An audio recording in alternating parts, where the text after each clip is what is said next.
Des enfants qui jouent devant la cour du chef de canton. Le vomissement des motos qui assurent la navette avec les villages voisins. Des bars où les orpailleurs viennent s'égayer autour de leurs bières après un travail de forçat en forêt.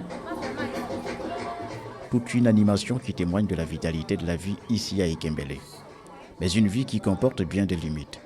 C'est ce que déplore Armel Boussengi Musunga, un des 106 habitants du village. En tant que jeune, ici à Ekembele, vraiment, la vie ici est difficile. Nous, on est obligé de se débrouiller ici, un peu à cause de l'or, le travail artisanal qu'on essaie de faire. Si ce n'était pas cela, il devrait y avoir de l'exode rural dans le village. En dehors du travail artisanal, parfois c'est un peu la chasse. Même constat pour le chef de regroupement, Jean-Pierre Nzodi, qui pointe entre autres difficultés à Ekembele, le manque de route. La vie des villages Ekembele, nous aussi, il n'y a pas la route. Nous sommes oubliés ici, pour vous voyez aussi vous-même, et ce n'est pas vraiment bien. Ekembele n'est plus tout à fait à l'emplacement où il était en 1913.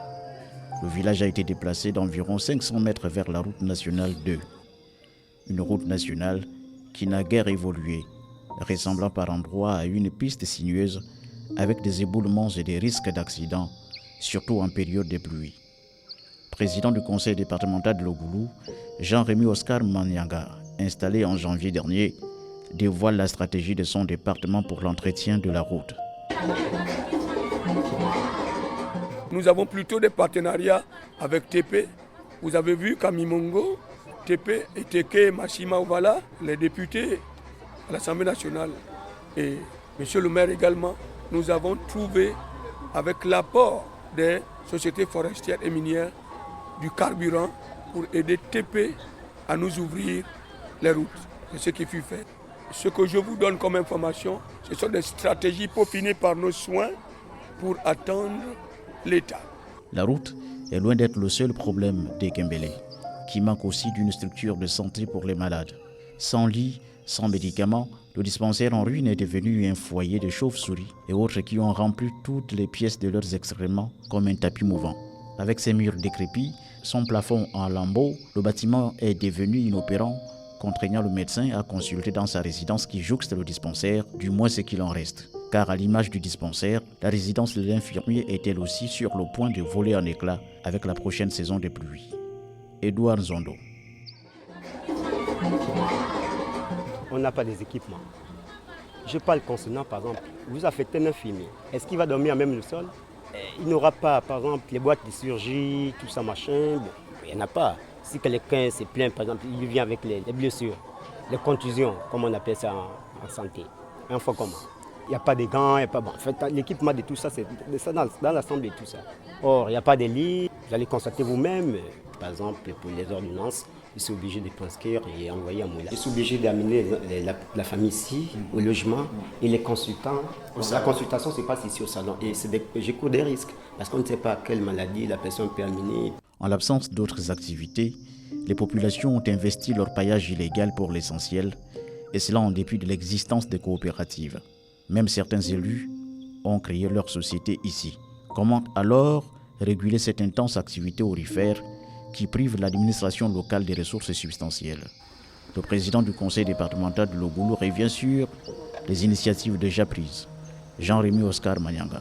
Mon premier champ de bataille était d'organiser une mission pédagogique pour expliquer aux populations les mécanismes réels qu'il fallait adopter pour leur paillage.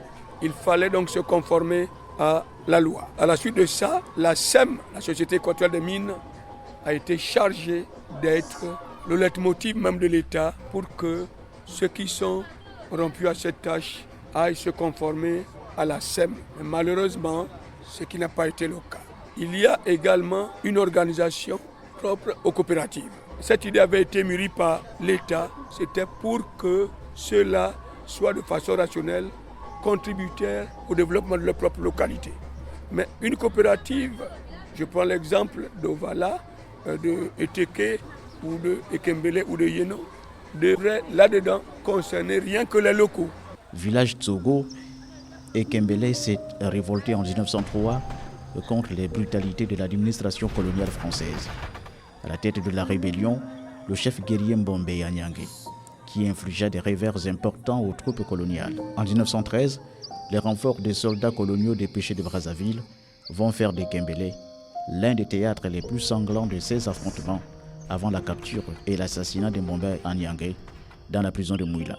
Mais le village devenu mythique avec des tranchées encore visibles n'est pas fondamentalement différent de nombreux autres à travers le Gabon, si bien que Jeannette Togo Mimanda le compare à un campement. Il n'y a eu rien de beau ici à Ekembeli. C'est pourquoi je traite le village d'un campement.